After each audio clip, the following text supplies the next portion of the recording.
At the office party, the atmosphere was electric. People laughed, music blasted, and glasses clinked. I was proud to have my wife with me, dressed in a stunning black dress. But when I tried to place my arm around her waist, she leaned close and whispered, "Don't hold on to me, it makes me look taken." The words didn't just sting, they carved a deep wound in my pride. I froze, my smile collapsing behind my drink. She didn't care. She walked off gracefully, already blending into the crowd of her colleagues as if I was nothing more than a stranger. My stomach twisted as I watched her laugh too loudly, touch arms too casually, and dance too closely with men who weren't her husband. I stood at the bar, staring into my glass while her coworker Mark approached me. "Rough night?" he asked. I gave a fake smile and muttered, "Just giving her space." But his sympathetic look told me what everyone else was already seeing. My wife was treating me like I didn't exist.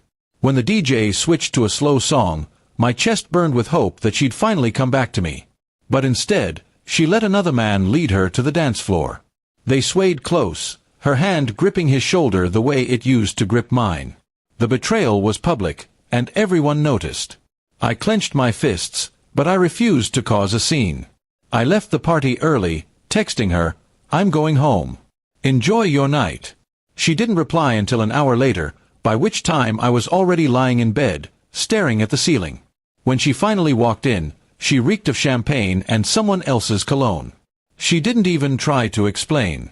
Days passed in silence. My wife acted as if nothing had happened, as if humiliating me in front of her entire office was normal.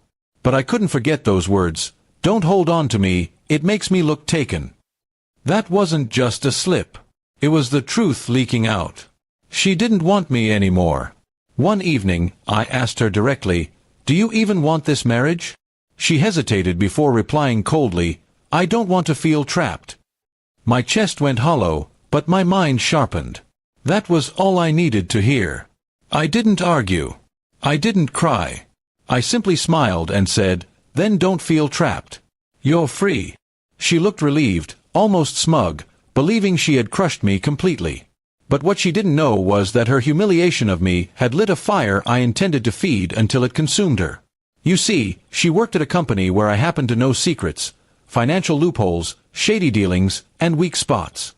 She had bragged about her firm for years, never realizing I had paid close attention. If she wanted to play games in front of the same colleagues she humiliated me with, I would make sure she was destroyed in front of them too. I gathered evidence, quietly and carefully. Fraudulent expense reports, insider trading messages, backdoor deals, all tied directly to her and her favorite colleagues. I packaged everything neatly and anonymously sent it to HR, the board, and even the media. When the scandal broke, it was brutal. Her name was everywhere, her reputation shattered. The same co-workers she had flaunted herself with at the party turned their backs on her instantly. She wasn't just jobless, she was disgraced. And I watched from the sidelines, smiling, finally invisible no longer. The divorce papers were signed quickly. She thought I'd beg, but instead, she was the one begging for me to stay by her side during her downfall. I gave her the same words she once gave me, "Don't hold on, it makes you look taken." Then I walked away. Months later, at another corporate event I attended through my own work, she was there too. Alone, desperate, and whispering to anyone who would listen. Our eyes met for a brief second. I lifted my glass, smirked, and turned my back on her. The revenge was complete, not because I ruined her career, but because I proved that no one humiliates me and walks away untouched.